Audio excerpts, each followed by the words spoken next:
It is my great honor and pleasure to introduce Dr. Brigid Hogan as the recipient of the 2020 FASEB Excellence in Science Lifetime Achievement Award.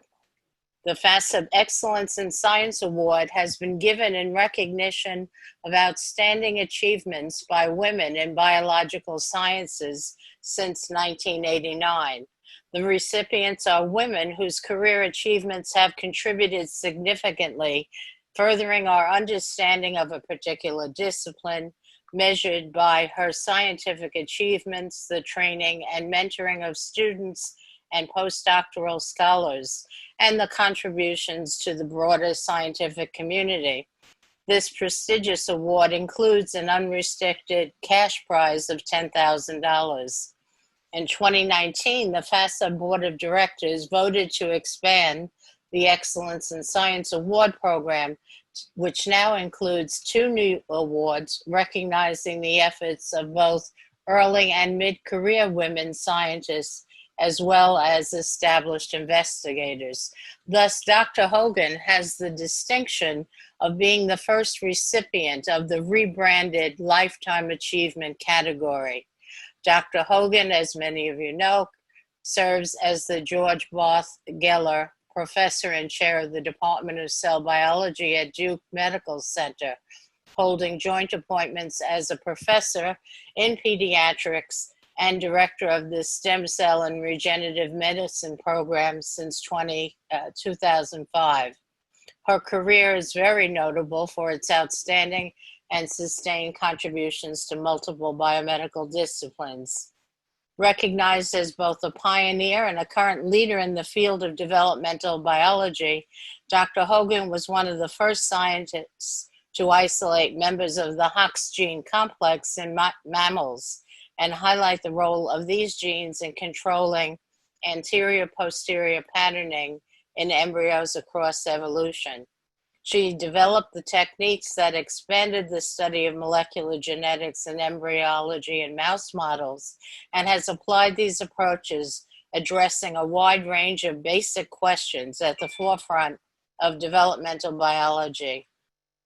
In addition to her own research, Dr. Hogan facilitated the training of a generation of scientists in these novel techniques through the Molecular Embryology of the Mouse course hosted by Cold Spring Harbor for the past 35 years, the accompanying course manual, and research in her own laboratory.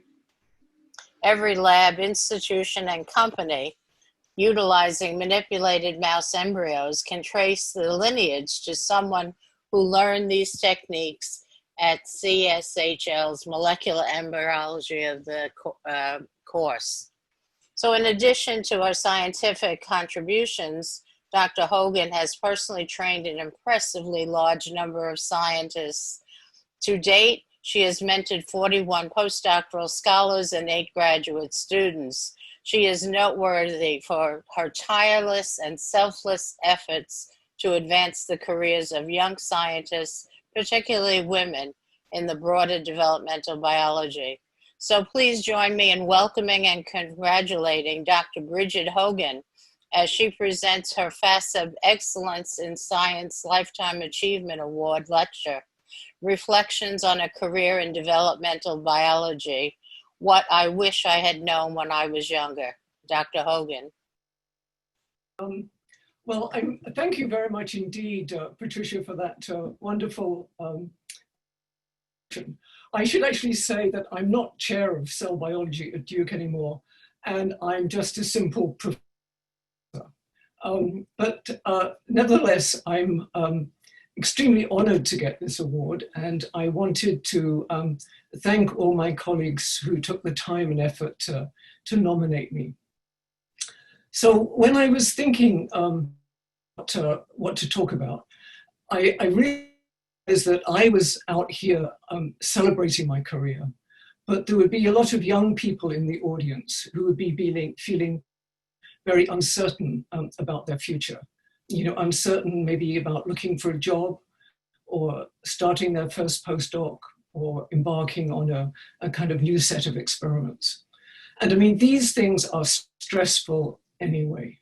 but it's particularly stressful in this time of pandemic, and also, unfortunately, in the very divisive social climate that is at the moment in the United States, which is stressful for many people, as described so eloquently by Crystal Rogers yesterday. And another reason for sort of stress is that I think that lots of young people think that there's a kind of straight path to success in academia, that there's some kind of magic escalator that you get on that takes you from one level to the next progressively.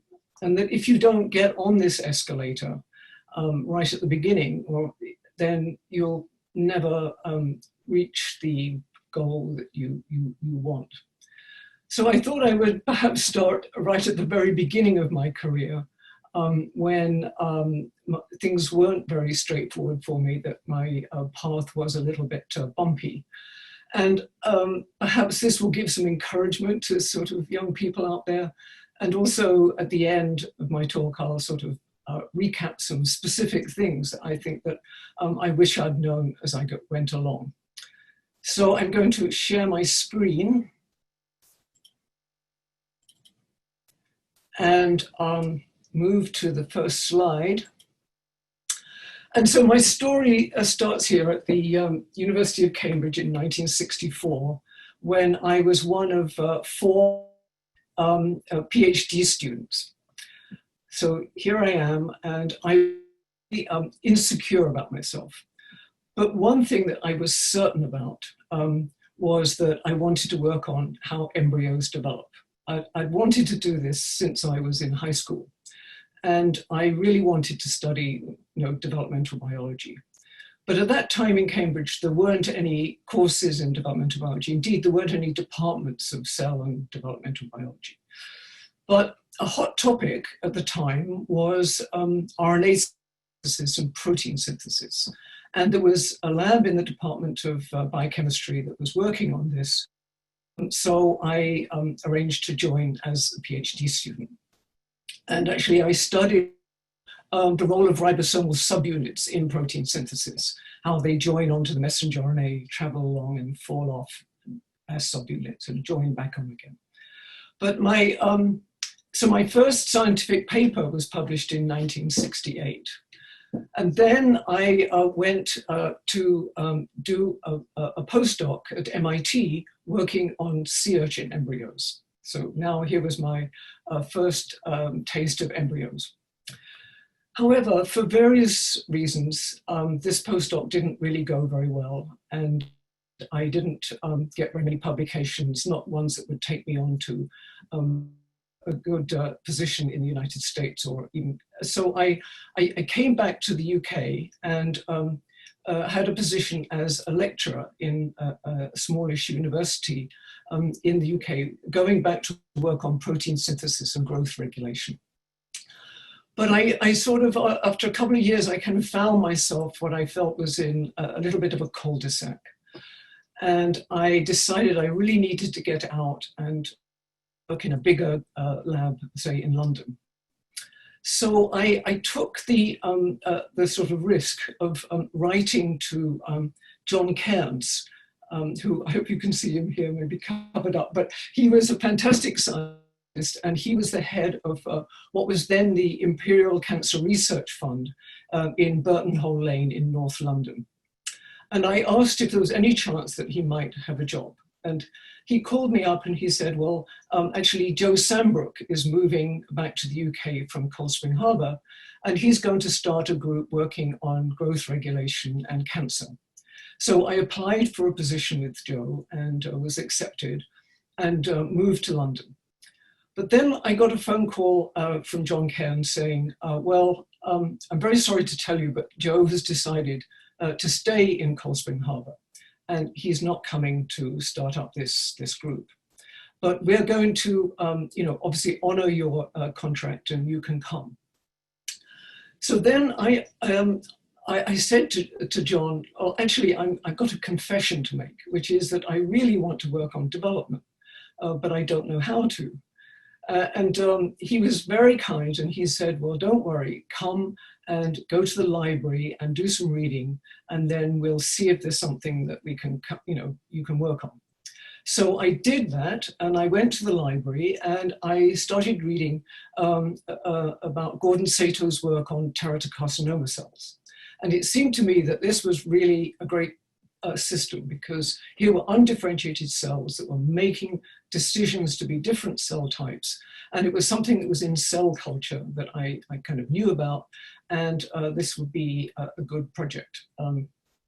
I didn't realize at the time that Martin Evans and Gail Martin were working actually down in central London with teratocarcinoma cells. And it was only later that I met them and, of course, followed their work and collaborated.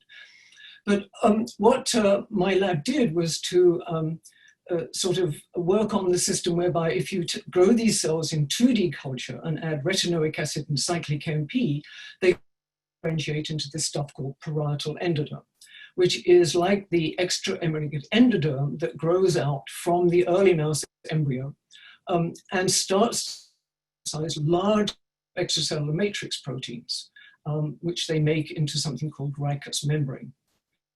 But then, of course, if you grow them in 3 dimensions, as Gail beautifully showed, then they will differentiate into embryonic bodies, which are much more the epiblast to all the different, in a disorganized way, all the different cell types of the embryo.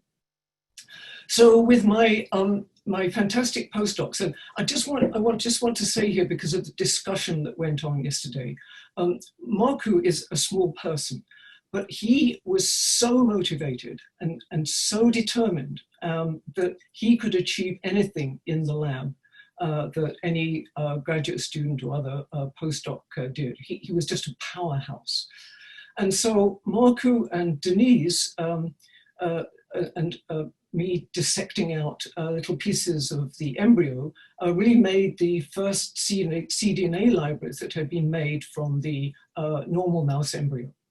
And the one that we made from the ricus membrane parietal endoderm, because these are just pouring out extracellular matrix proteins, we managed to make isolate the first cDNA clones for laminin, type 4 collagen, and leucine called SPARC.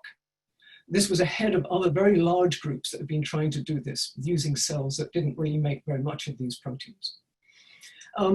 But then really we were more interested in the normal embryo, and Denise and I dissected out hundreds of these 8.5-day embryos, and together with people from Biogen, we made a very large phage cDNA library that we started screening for genes that would be homologs of Drosophila developmental genes, which had, had been isolated about this time. So this seems so obvious now, but actually it was a really risky project back then because we didn't realize how conserved these genes would be. And so altogether, this was an absolutely fantastic 10 years, one of the happiest 10 years of my life. We were a great team. We published a lot. This is when the Cold Spring Harbor Mouse course started with Frank Cosentini and Liz Lacey, and it was just my dream environment. But unfortunately, the ICRF decided to close this building in Burton Hall Lane because the lease came to an end, and John Kans went back to the United States. And I really wanted, some of the options that were offered to me, I didn't really want to take, so I wanted to stay in London. So I sort of felt I was a little bit back on the uncertainty road here again, but I was offered a position at the National Institutes of Medical Research, which is a really big institute next door to Burton Hall Lane. And I thought this would be a great opportunity because there wouldn't be any grant writing to do, and there were lots of resources.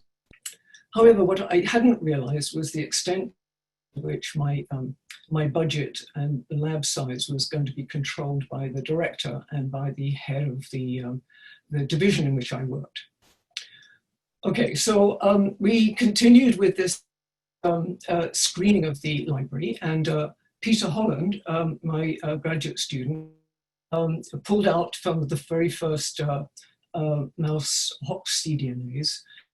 And he pioneered what was back then radioactive in situ hybridization of embryo sections, and saw this beautiful restricted spatial expression with an anterior domain here.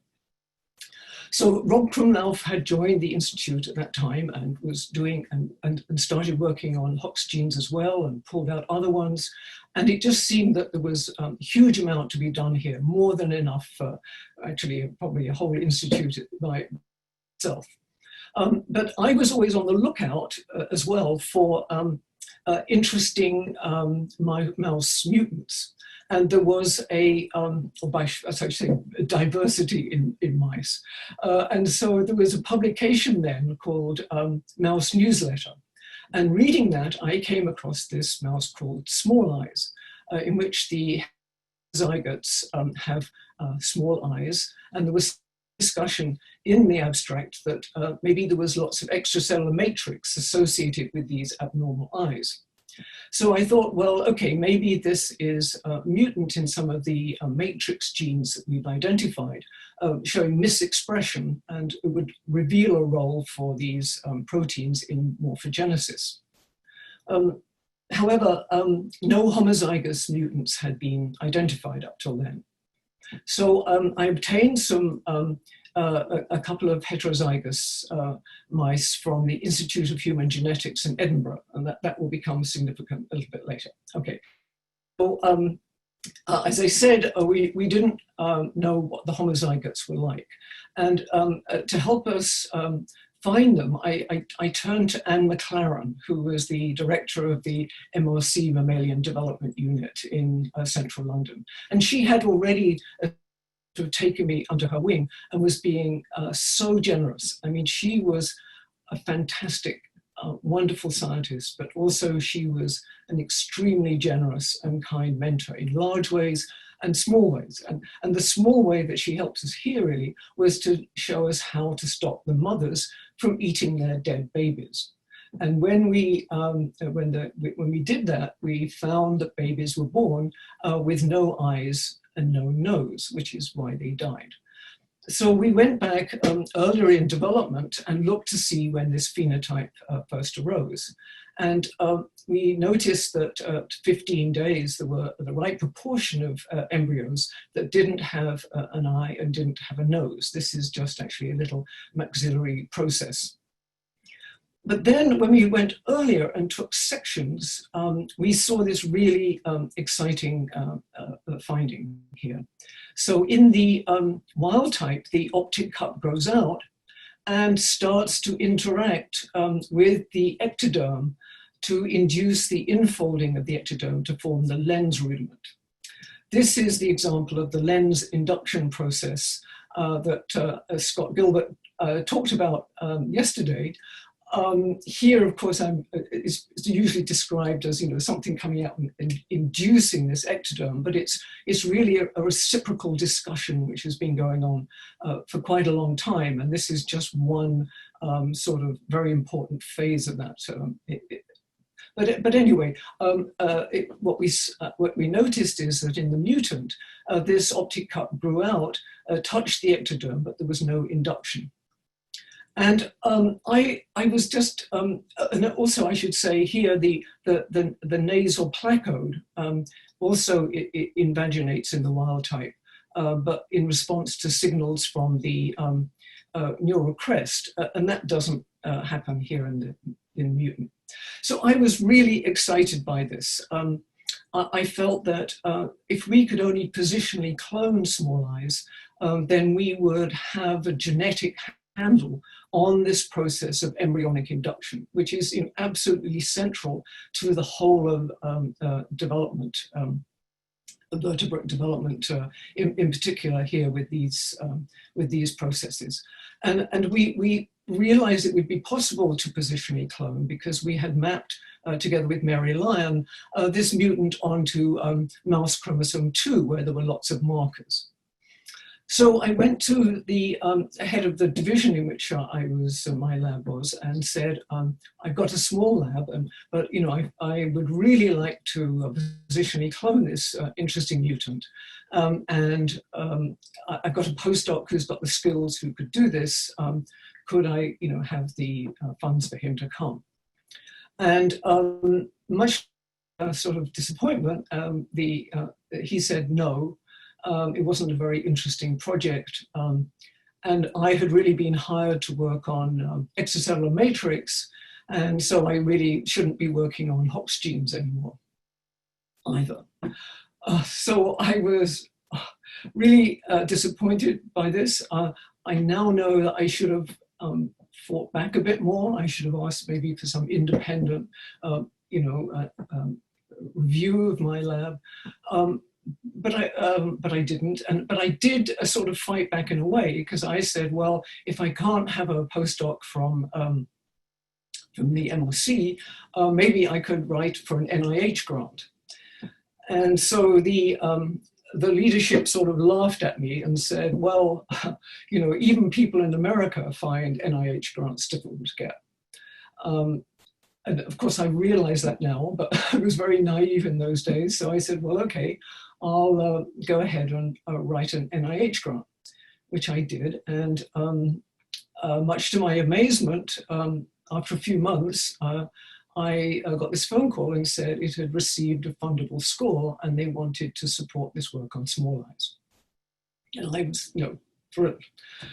However, a few weeks later, I got another of these phone calls saying, well, we're really sorry, but because of budget cuts, we can't fund grants outside the United States anymore. So I'm very sorry, we can't support you. So I was really back in, really quite sort of terribly depressed at this time. And because I realized I just felt I was in a hole that I couldn't dig myself out of. So I struggled and talked to people, and then finally actually made one of the best decisions in my life, which was to the United States. And in 1998, I went to Vanderbilt Cell Biology. And I was able to start up this NIH grant from the National Eye Institute. I was quickly joined by lots of very enthusiastic young people who wanted to come and work with this woman who'd appeared from the UK. And also I was joined a bit later by Chris Wright, and then later by Leela Solnitsa-Kratzel. So this was a really wonderful beginning again. And so we started working on the small eyes, and together with Rick Wojcik in Oak Ridge, mapped it more closely onto chromosome 2. And this suggested, as we published here, that it might be homologous to the human dominant eye mutation aniridia, in which heterozygotes have small malformed eyes. However, we were sort of had obviously lost ground on the positional cloning. And in, oh yes, I should say here that one of the authors you can see here, Mary Dickinson, was one of these enthusiastic undergraduates who came to work with me. And she really drove this project, mapping project. And it's wonderful to see that she's going to be the next president of the SDB. But okay, so we had lost time here, and actually in 1991, a group in Texas positionally cloned aniridia and showed that it encoded PAX6, which is a member of a small family that had been cloned by Peter Gruss, and shown to have both a paired domain and a homeobox domain, and therefore was clearly going to be a regulatory protein. And then with nice circularity, Nick Hastie's group in the Institute for Human Genetics in Edinburgh, where this small eye mutant had first arisen, they cloned aniridia and also showed that were different mutations in PAX6 in different mouse small I alleles that had been found by them. Okay, and then the sort of culmination of this was in 1994, Walter Gehring in Switzerland, who'd been looking at the eyeless mutation in Drosophila. When they did the positionary cloning, I think much to their surprise, because this was another way, this was another way around, this was a mouse gene being found in Drosophila, found that it encoded a homologue of PAX6. And then he went on to do this really, really beautiful experiment in which he misexpressed mouse PAX6 in Drosophila imaginal discs. And here you see, this is a normal eye, and this is the antenna of a fly in which he had injected PAX6 in the antennal imaginal disc in the larva. And you can see it had differentiated into this little ectopic eye. So a single gene changed the whole fate of this imaginal disc. And he went on then to to give this sort of this story that, well, yes, I should also say here that PAX6 then was later found in earlier animals, including actually way back now in planaria. But it's also in fish, and we heard very nicely from Itzel on Monday, I think, that it is mutated in some blind cavefish. So he went on to sort of make this story that PAX6 was this highly conserved regulator of both head patterning and eye development. And this was, I was just so thrilled when this whole story came out, because it really sort of changed the textbooks really about the way that development was thought in terms of both embryonic development and evolution. And I was particularly, I mean, I would have liked, obviously, if we had been able to do the positioning cloning ourselves, and if we had done the cloning of PAX6, but nevertheless, the science was important, and it sort of justified my belief that small eyes was going to be a really important mutation, although years ago. And it didn't matter, because we went on to clone other genes involved in eye development and to show other important things. So, so the take-home sort of messages for all of this is that, you know, a career path is not always going to be smooth and upward linear. It's likely to have all these sort of detours and backwaters and cul-de-sacs. But in the end, if you stick with it, it will get you to the right place. And you have to take responsibility for your situation. I mean, always there are things that you can finding yourself in here. You know, the signpost might have been a bit wrong, and the map wasn't quite right. But in the end, you still also have to look inward and say, is there some reason also that I kind of took the wrong turning? And you had to be active and be ready for change. And that change can really open up new possibilities. And then along the way, you need to actively seek out mentors, support groups. I mean, I very much hope that the Black Lives Matter movement will make an important difference for many young people out there. And also, you need to find role models for different needs, for writing, life balance, and science. And then finally, you need to trust your inner compass. You've got to trust your abilities, and you've got to listen to the embryo and trust your intuition. So with that, I will just thank all the Hogan lab members who have been, we've had wonderful adventures, wonderful personal interactions. I thank them all really absolutely from the bottom of my heart. And I also want to thank all the that I received over the years, including the time when I was in the UK. And I want to say thank you to FASEB and STB, and I'm happy to answer questions, either now or offline.